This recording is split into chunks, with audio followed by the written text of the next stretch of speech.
On this episode of Truth Detective, I am going to be talking about the widely publicized Johnny Depp versus Amber Heard trial of defamation and why it's important. Let's go.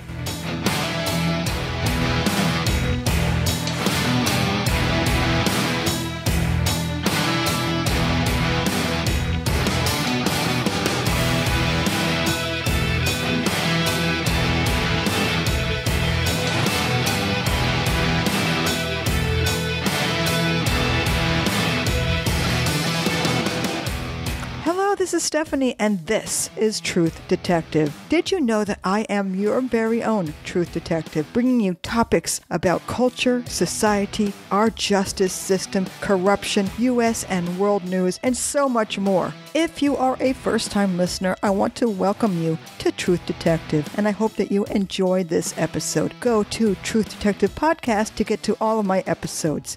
As I'm sure that you know, and you can tell from the title Truth Detective, I am all about the truth here, and there are so many things that the truth stands for. The confirmation comes from the Medium article written by Bhavik Ruparel. I found this entitled The Illusion of Justice and Absolute Truth. In the article, it states, truth has many versions depending on the subjective experience of the people involved. The canvas of facts always remains the same. The perception differs, which in turn results in different truths for different people involved in one same experience. I care deeply about the truth. The trial between Johnny Depp and Amber Heard is about the truth, but it's mostly about the character of the two individuals and who holds more credibility about what happened. I have been doing some pretty heavy research, which included watching every day of the Johnny Depp Amber Heard trial. It is a defamation trial, and their character is at stake. To some, it came as a massive surprise that Johnny was accused of domestic and sexual violence by his wife Amber Heard. But we all wonder, how did this all begin? Hard to believe is that anyone would attempt to cause any harm or abuse to Johnny because to all accounts, he's gentle, generous, and giving, expecting nothing in return. Quiet and well-intentioned is how most people describe Johnny Depp, both on the personal and professional side. Ex-girlfriends and work associates testified to these wonderful qualities while the trial was going on. Some of the individuals that testified were visibly upset at the allegations thrown at the actor. How did this all begin? Back in 2011, Amber Heard auditioned for a part in The Rum Diary alongside Johnny Depp. The two quickly started a relationship that lasted a few years before getting married in 2015. Then it happened. 16 months later, a very contentious divorce. The two went their separate ways, or so it seemed. The marriage was over, and once again Johnny continued his career, and the whole world watched in awe as Johnny moved on from a very public and contentious relationship. Johnny starred in his role as Jack Sparrow in the 5th movie in the Pirates franchise. Everything was going great, but in 2018, when the Me Too movement was in full swing, actress Amber Heard wrote an article that appeared in the Washington Post entitled, I spoke up against sexual violence and faced our culture's wrath. And although she never mentioned Johnny Depp in the article, it was painfully obvious whom she was writing about. It didn't take long for producers to drop him from current and future projects, including Disney and the 6th Pirate of the Caribbean movie. Devastated, he sued The Sun, the newspaper in the UK, for publishing the article and lost the case. Then in the US, he sued the Washington Post for defamation after they published the same piece, indicating that he was a wife-beater and sexual abuser. Now the world questioned, was it true? Johnny Depp's fans had no doubt of his innocence. But the Me Too movement was in full swing at this point, and it was too late to turn back. The mere thought that Johnny was an abuser sent the world reeling, all stemming from an op-ed piece that Amber Heard wrote in 2018 about the abuse she had to endure while she was married to Johnny Depp.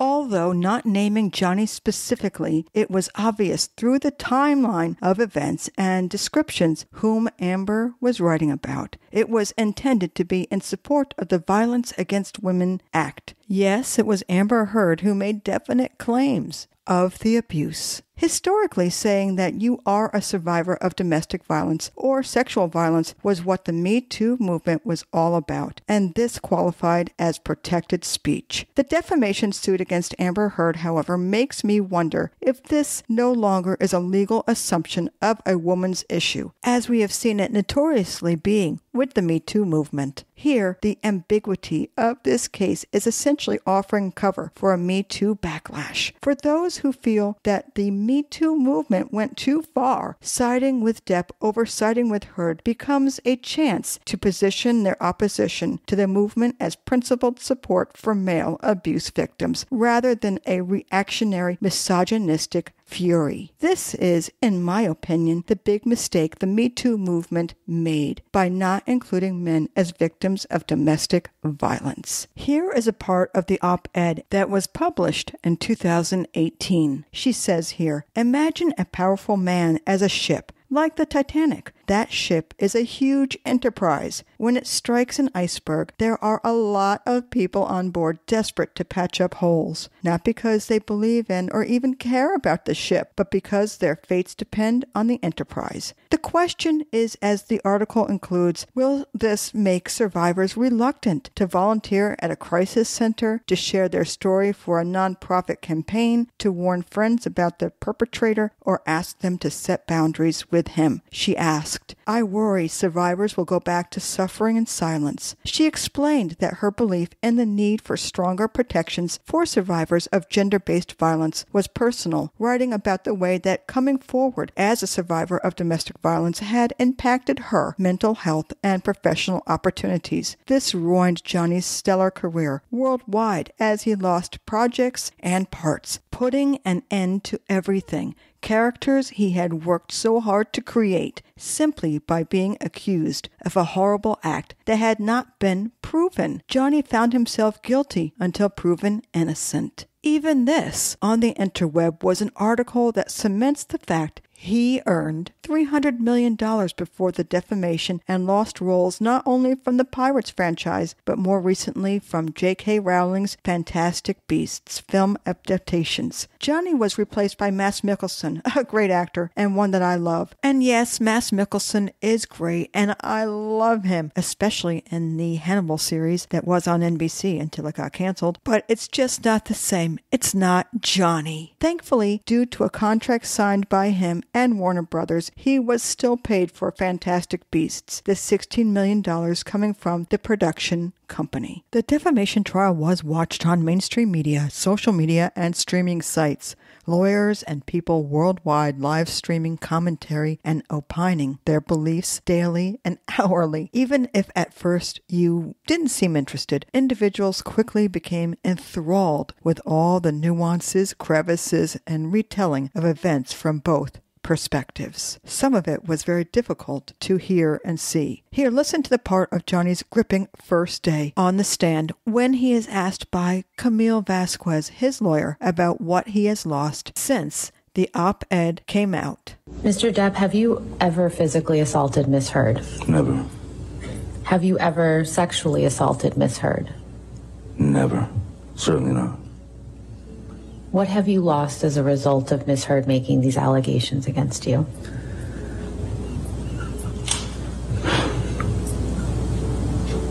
Nothing less than everything. Nothing less than everything. Because when the allegations were made, when the allegations were rapidly circling the globe, telling people that I was a drunken, cocaine-fueled menace who beat women suddenly in my 50s. It's over. You know, you're done. So, what did it do to me? What effect did it have on me? I'll put it to you this way. No matter the outcome of this trial, the second the allegations were made against me, the accusations, the second that more and more of these things, as I said, metastasized and turned into fodder for the media.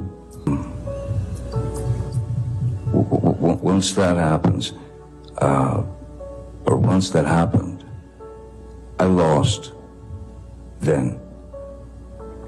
That is to say, I lost because that is not a thing that anyone is gonna just put on your back for a short period of time. I will live with that for the rest of my life. I'm not going to lie, the bad and ugly bits of the relationship that was probably there since the beginning was aired.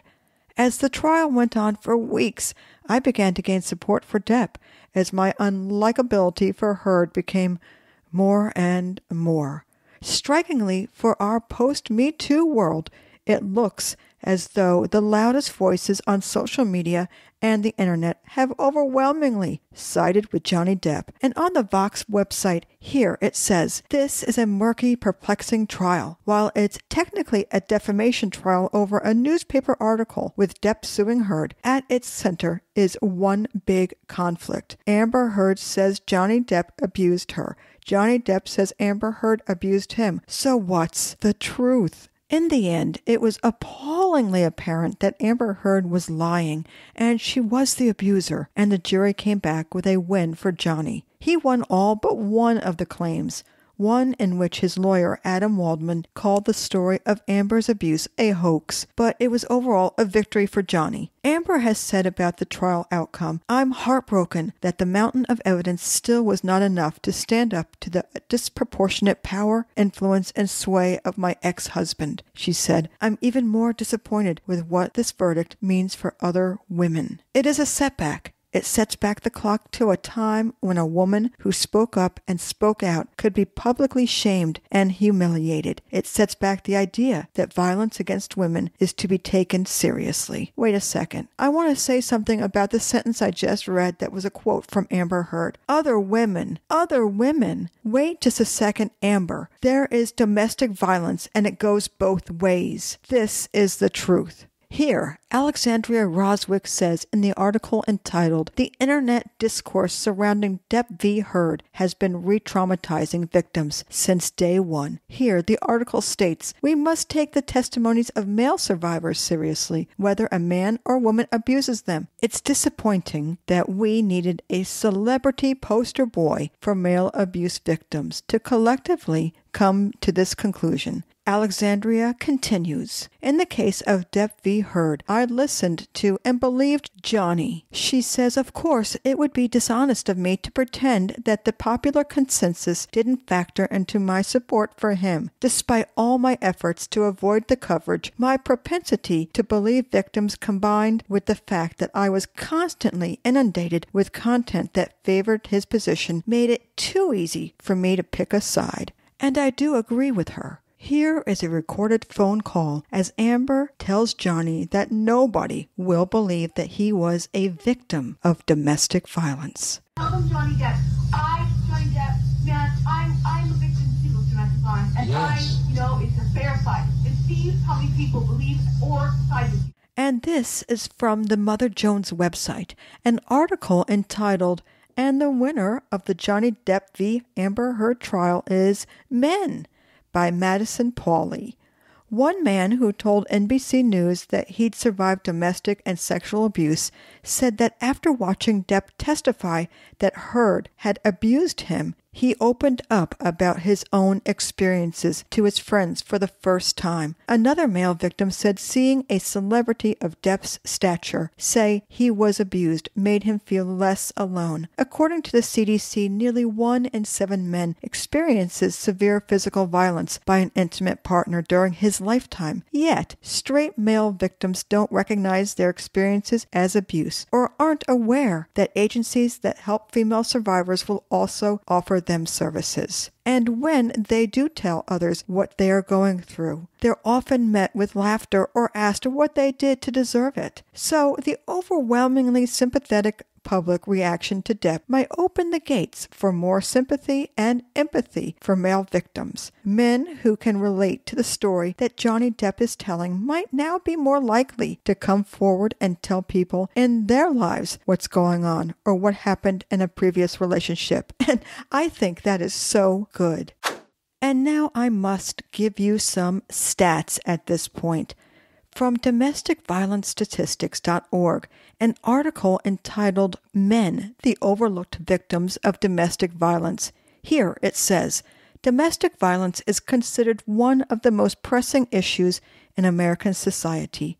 Everyone quotes the statistics from the National Coalition Against Domestic Violence. 1 in 4 women will be victims of domestic violence at some point in their lives. 1.3 million women are assaulted by their partner every year, and 85% of domestic violence reported is against women.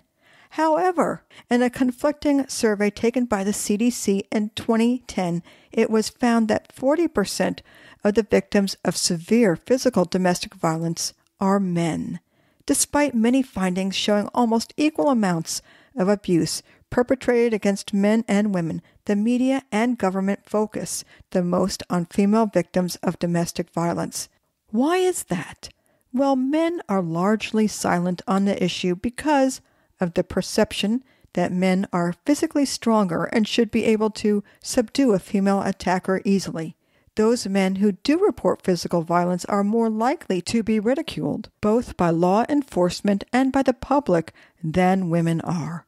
More money is spent on women's programs, and more crusades are launched on behalf of women who are victims of domestic violence, even though men are almost equal or more likely to be victims of both physical and psychological abuse. Although there has been an increase in the number of fatal domestic violence incidents against women, men are more likely to be victims of attacks with a deadly weapon. According to one study, 63% of males, as opposed to 15% of females, had a deadly weapon used against them in a fight with an intimate partner. Men who suffer domestic violence can only receive help if they break the silence. Not reporting domestic violence because of the stigma attached is the main reason that men currently receive few services, and one of the reasons that studies on the issue are so few and far between. In the Epoch Times, an article entitled Why the Depp vs. Heard Case Mattered, it says here, Depp was revealed as a booze-addled, angry man prone to texts fantasizing about hurting Amber Heard, but there was no proof he was a wife-beater. Rather than Johnny Depp being revealed as a wife-batterer, Amber Heard was shown to be a violent woman. One of the most telling incidents took place in Australia while he was filming Pirates of the Caribbean. Depp described how he locked himself in bathrooms to escape the endless parade of insults and abuse he was receiving. There were descriptions of Depp trying to get away from a woman, Amber, screaming obscenities, sneering, and tormenting him endlessly. These stories of abuse told by Johnny Depp ticked many of the boxes in the recent conducted survey of male victims of coercive control published by psychologists from the University of Lancashire in the UK. There are Amber Heards everywhere was the message that flooded social media.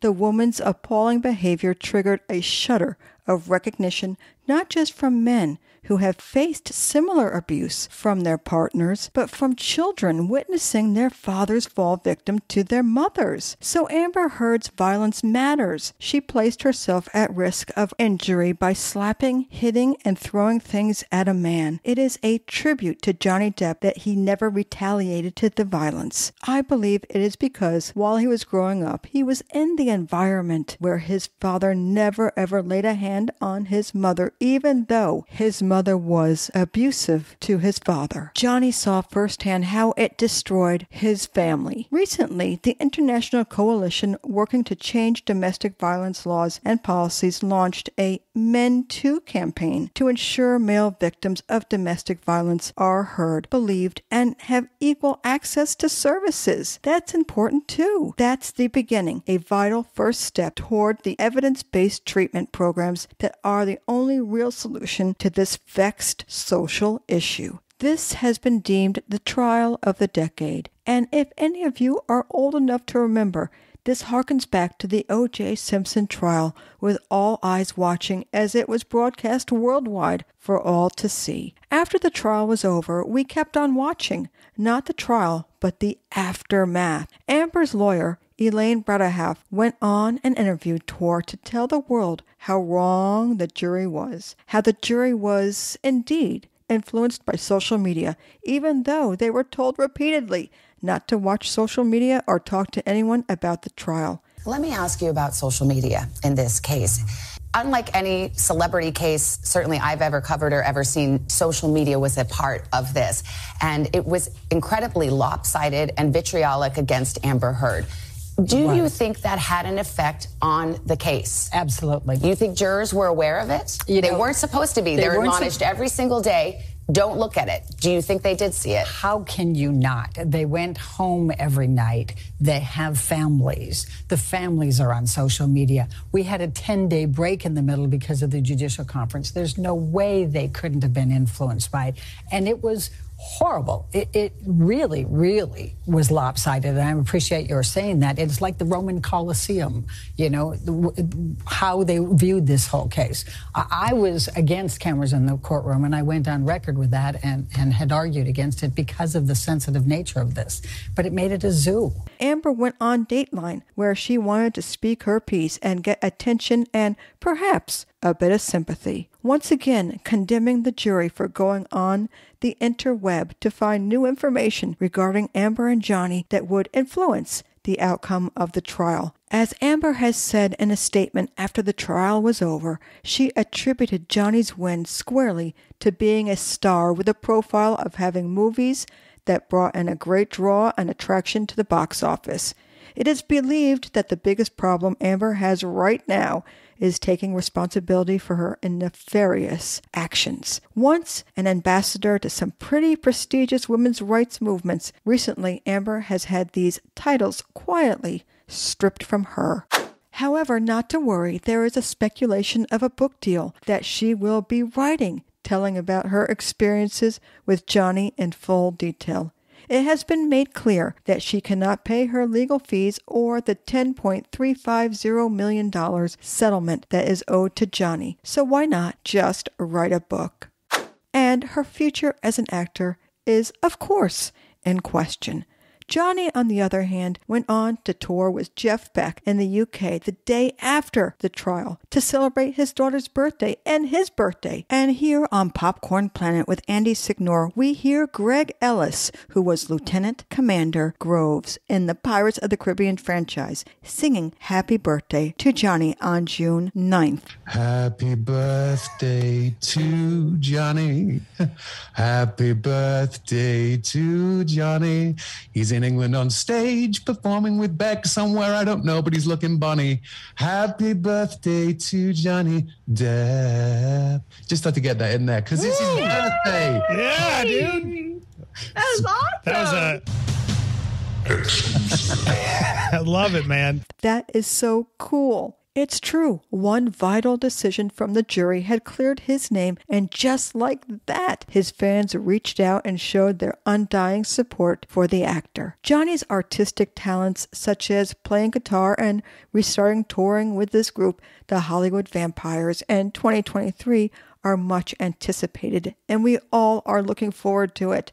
Johnny also has a talent for art and has painted and produced beautiful NFT artwork for anyone that wanted to buy his art. Who knew about that? Well, you know what? I'll have a YouTube video that will be in the show notes showcasing his art. And most of all, what most individuals suspect is that Johnny is well-read and very culturally aware of the world around him. Who wouldn't love that? Admired for his diverse roles over the years by men and women alike, he can now move on from this trial with a clear conscience. It is said by friends of Johnny's that a weight has been lifted off of his head, and I believe it. It is easy to see that we get so caught up in the sensationalism of this trial of Johnny Depp and Amber Heard, but it's important to remember that most of the information we received was from social media, and who knows how real that is. Through the opinion of creators on social media, we were finding out details that the jury did not know, right?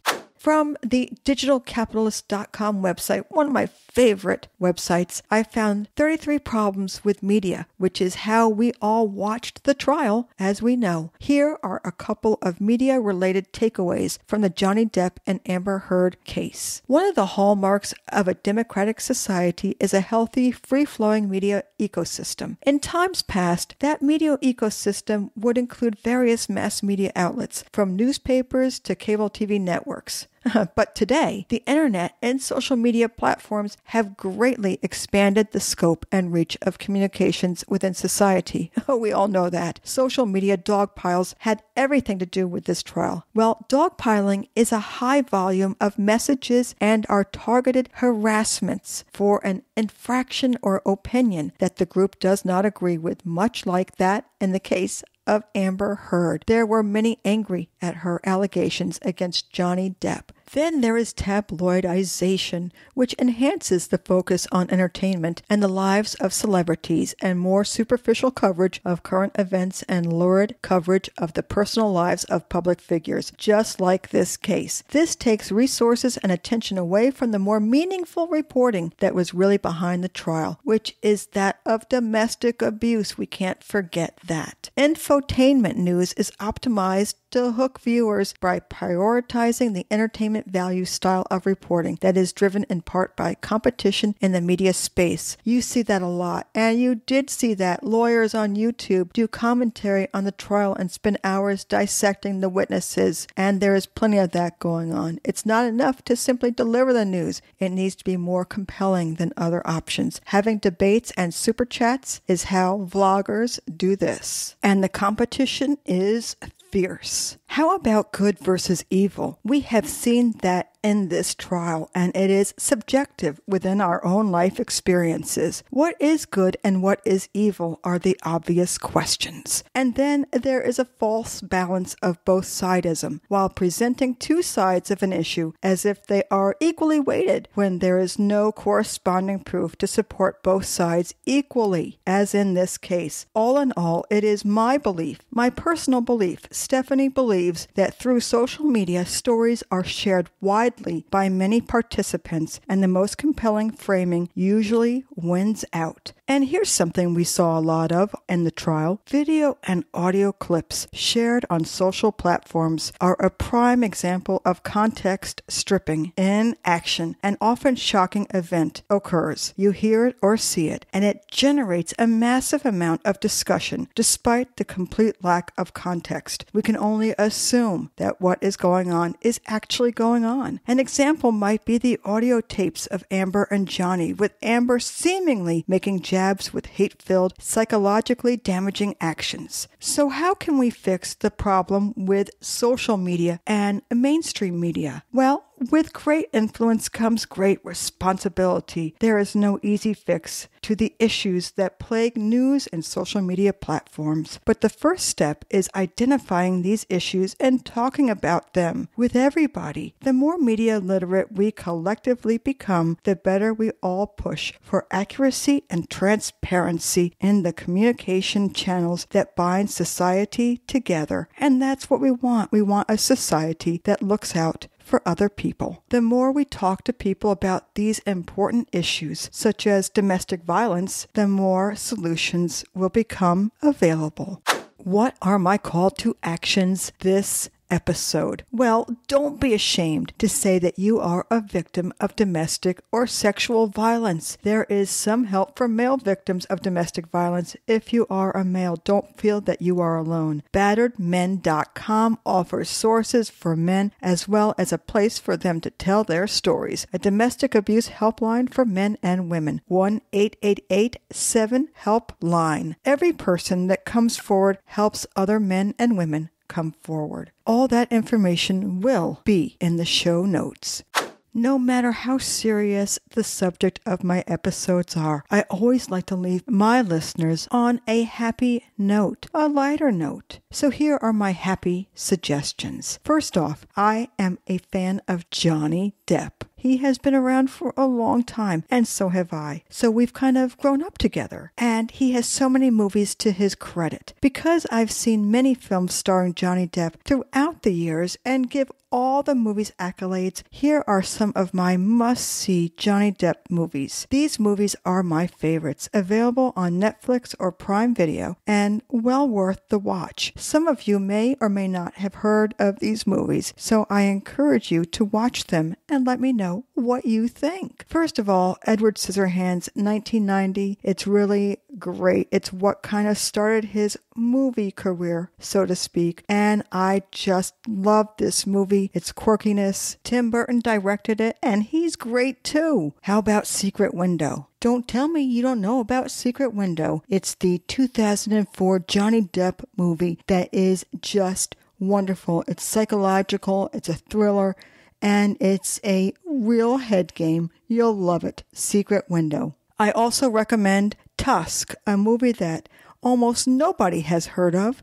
2014, starring Justin Long and Haley Joel Osment, and, of course, Johnny Depp. It is such a cool movie. It's a little scary, it's a little sad, but I'm sure you're going to love it. These are the things that I would do, maybe perhaps, if you had a nice rainy day to watch a few Johnny Depp movies. There will also be in the show notes a couple of other surprise videos that I would hate for you to miss. Hey, if you've enjoyed this episode, I am so happy and I would love to hear from you. My email address is truthdetectivepodcast@gmail.com. Give me feedback or ideas for future episodes. You can go to truthdetectivepodcast.com to listen to all of my episodes, and the show notes are there with all the links that I talk about in the episodes. It is ultra cool. And there's a little bio on me if perhaps you are wondering what I'm all about.